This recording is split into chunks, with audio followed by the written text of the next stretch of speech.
Sounds like configuration. Yeah. Do cross table. What, you want to go cross table? That could be quite a good way to do it, actually. Yeah. Sign him up. Yeah.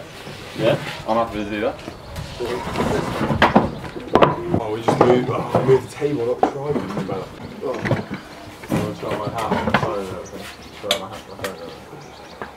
Sholto, you might have to go around a bit that way.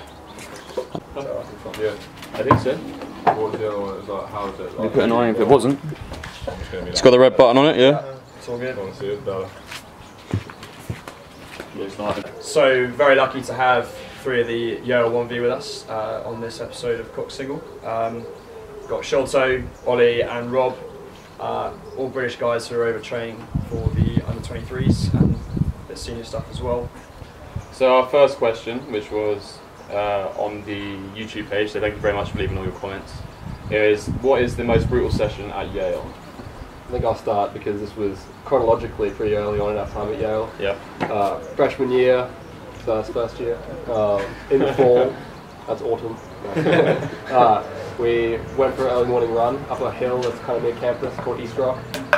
Really not that bad of a session, but one of our friends may or may not have been hungover. He claims he wasn't, but you know, so we all ran up this hill, and he was on the way back. He got dropped, and our coach was running after him, kind of giving him encouragement, telling him to hurry up.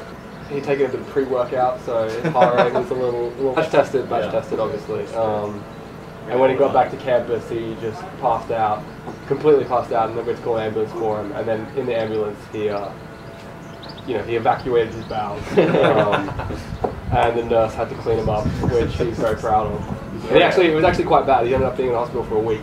That was probably, you know, for me, the most brutal session. He was just run up a hill. Yeah, it sounds like a pretty bad time. For him, that was probably the most brutal session. I reckon our hardest session was we did like a 24k session, I think it was, but our coach decided we do like a 17k warm-up for the session, and then we do like a 7k piece at rate 32, and this was at the very end of our Florida training camp, so we were all like absolutely wrecked from like lots and lots of pieces in the camp. Yeah. I guess my one this year would be, it was supposed to be an easy session, but one of the coaches was like, yeah, like just to, let's just like keep the rhythm ticking. I want you to go like do the hour, but do it like 4 minutes at 20 steady state, and then 1 minute 24, and then like just shift straight back down, and like it was pretty hot. Like where we erg is there's not much ventilation, and there's like 40 guys doing this session, and I remember like we split up into 3x20, and I remember getting off the first one and thinking like,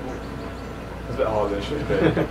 Okay, one of the other questions on the YouTube comment, I'm not sure if it probably is a bit of a joke, but what is the key to putting a fat ergo? Who or what is? Being a big lad, really. Yeah. That's actually key. Do you put a fat ergo, Sholto? You can speak Not more really. really. Pretty fat. It's all about the double blow. Double blow. Yeah. How'd you do that?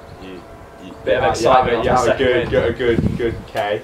Yeah. And then you get a bit excited and you think, right, I'm going to go. There's about 800 to go, and then about 500 you go, I shouldn't have gone. And then about 300 to go, you go, I'm going to go.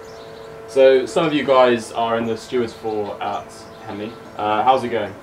It's going really well, yeah. Yeah. I mean, it's a bit different from being in an 8. We're usually in an 8 all year, and suddenly you've got to jump It's into like half as many Coxed rounds. 4. So, but the lads are dealing with it. We're having a blast, keeping the hype going, and yeah, should be fun to get amongst the big internationals, really. Yeah. Are you a bit disappointed that you're having to pull along some guy from Princeton?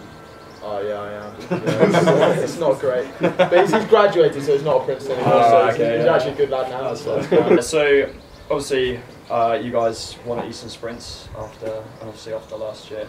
So that must have been like pretty awesome to get like back-to-back victories. Yeah, you know, that was a pretty memorable race for me. Where you're going down the track with Angela. It was pretty rough. We got walked back by about a length in the last couple 100 meters by Harvard, and our coach was like, "You guys don't know how to sprint. This is terrible." And I was like, about 5 minutes to go. I was just, check please. So Rob, I heard a story about how you actually got glandular fever. Didn't you break up with your girlfriend, and then within 4 weeks you had glandular fever? Is that right? I don't know about the time scale, but yeah, that's roughly it. Well, it could have been before that. No, definitely not before that. But yeah, I broke up with my girlfriend, and then, you know, that turned out to be a bad move for the road career. never break up with your girlfriend in racing season. Yeah. Ollie, you've got a little something on your arm as well. Oh, here? Oh yeah, we should talk about this. Yeah, do you want to tell me how you got that? Or? So this window looks to me pretty funny. He was stone cold after half the Yale race. Quite a lucky boy actually, but yeah, you should see the window. So obviously you won at IRA, which is first time ever for you, or? It was a new lineup, so we were kind of learning every piece. But we came with the semi very confident in the race we'd done and knew that there was a couple of percent more. If we were going to have a shot at winning the final, it was all about like putting it all out there in that third 500 and making sure that they didn't do the same thing as us. And we're coming off the semi-final, and like we were the fastest heat. Like we know what Washington's got. Like we were so confident we could easily beat them in the final. I mean, like it wasn't easy, but like it was. We knew we could do it if we got it right. Did you know you'd won when you crossed the line? Yeah, I put my hand up straight away. I was in the bouncy and I was out of control. Looking across at like 5 minutes ago, and I was like, yeah, we might actually win this. And the last like 6 strokes, I like looked. And I was like, we're up. And I looked 2 strokes later and I was like, we're down. I looked 2 strokes later and had that kind of like that instinctive feeling that you think you might have just nicked, you think you've nicked it, but you know, I wasn't like him. I wasn't going to celebrate in case you get it wrong. I wasn't going to claim it. Back yourself. It just sort of reminded me a lot of your sort of classic Olympic final. Yeah. Like whoever wins it usually just takes it by balls and steps out. What would you guys put down to the sort of success of Yale over the last couple of seasons? Steve Gadsden, really. Certainly in our my 4 years there, I hadn't seen a class come in and be like university across the board, push guys above them so hard on the erg, on the water. The depth really improved this year, and I think it just like really helped elevate the overall standard of everything that we did.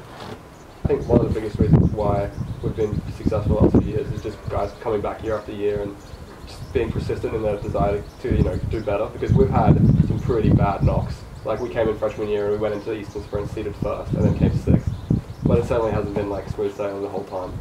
And guys just willingness to come back and be like, alright, we'll put that behind us and learn from it, rather than just get all mopey about it.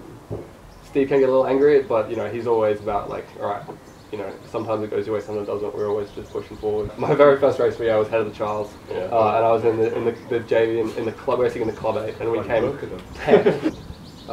Steve just told me that all of us, me included, that we were useless, that we like shouldn't be there, we were a waste of space, that like he didn't know why he was wasting his time with us. And the next day he came back and he's like, right, well, that was that. Let's get back on it. So one of the questions that we got sent was, how do you guys prepare for a race? You want to take this? Yeah, I mean, I kind of shut down before a race. Yeah. I feel like I'm about to tear someone's head off. There's a whole playlist of stuff, but it's pretty mixed, to be honest. I start off with the passion pitch, just get myself going, and then go on into like the Eminem heavy rap and like Lil Wayne, like drop the world on his fucking head, and then I'm good to go. You know, and pump a caffeine pill as well. Bash tested. Bash tested caffeine. Yeah, you buy all about that. You know, check on water. It all checks out. Gareth at Caversham will hook you up. I get pretty quiet. Yeah. Listen to a bit of country so every now and then. I like to like mellow out, because then like, after I take my headphones out and I see him, he's just like bouncing off the walls. So like, right, I'll be chill, and then I'll get my energy out of this guy who wants to like tear his own arms off or something. A little bit of chat and stuff. Yeah, last summer we kept talking about like digging ourselves into a chat hole before races. So you have to win. You have to start and you're like, well, we got to win now. Funny you guys say that actually. Last year we had a race against Yale lightweights. Oh fuck yeah! They definitely dug themselves into a chat chat hole. They didn't climb out. They got stuck there. We helped them out. Still down there. We also like to get ourselves ready with a bit of slamming, because as we all know, testosterone is highest in the morning, and for some reason, slamming increases testosterone. Yeah, and it's just science, really. We want to know, between you guys, who would be in your dream 8? It doesn't make Coxed about. Okay, can I start Coxed? Yeah, sure. Alright, I like it's a bit of a controversial choice, but like Mike Gennaro, our coach. In Coxed. He's a bit of a big lad, but he's pretty heavy. Get off the line! He really brings the hype out of the water. It's great. Yeah, I love that. If he could drop like 100 pounds, man, he would. Stroke 2's got to be Stephan Riemekasten. He's stroke 8 this year. 7. Alright, I'll go 7, and I'll have to put Sholto in 7 seat. Well, I like Ollie. Ollie was great to have back in the day. Yeah, Sholto, like, you know, his neck slowly retracts into his shoulders. Yeah, I've seen that. The back comes over. The power seat comes out. But chin out, boom. So yeah, 6 seat, I'd go Charlie Elwes. I mean, we're just going down our lineup this year. We're all changing in a bit. 5 seat would go Paul Jacquot, French guy. Been in the A the last 3 years. 4 seat would be Hubert Trzybinski, the big German. Very, you know, he's always on an even keel in the middle of the boat, just emotionally very steady, and obviously just a phenomenal woman. Like, It's the business seats now. Yeah, the money business class seat. now. This is an obvious choice. There's no one who's ever pulled harder on an oar than Mr. Tom Pagel. That Henley final in 2015 for ladies play, like, look at the footage. He is just going so hard. 2 seat, it's got to be our captain as well, Rob.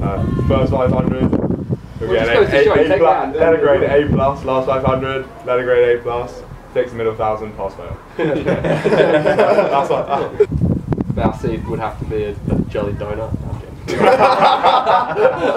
We moved Ollie was moved to the bows last summer, and it was weird because I think he's been in the stern pair for, you know, all of the years preceding that, and everyone was like, oh, it's a controversial move. Because, you know, the bow seats, the bow 2 specifically, very difficult. You put your best guys up there always. It's from Bridget Fryer. Yeah. Looks like Cambridge bumps. Hashtag footplate.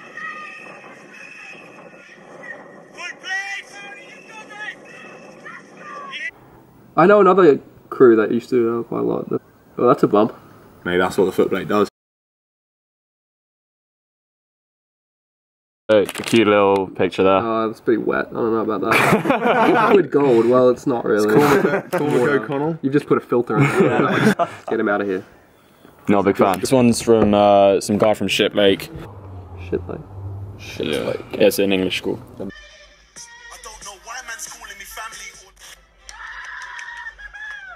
Oh, they put Paul in there. Yeah, the Yale boys are in there. That's a +1. Is that 2 beers so far? It's trying a bit hard though. Yeah. It's a bit up the three, isn't it? Yeah. Yeah, this reminds me of Up the Three, which is a hard. Never ends well for you. Well, we'll find out. We'll find out, yeah. Up the Newell Training Centre. Yeah, I think we've watched it already.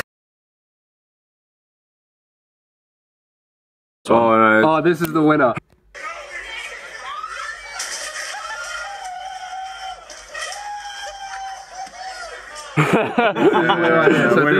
This is freshman year Thanksgiving in Florida. Yeah.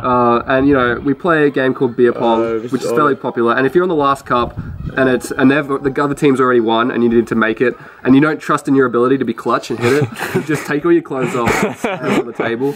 And you know, Ollie decided that he'd impress some high school girls by doing this, which was great. And as you can see by their reactions, they loved it.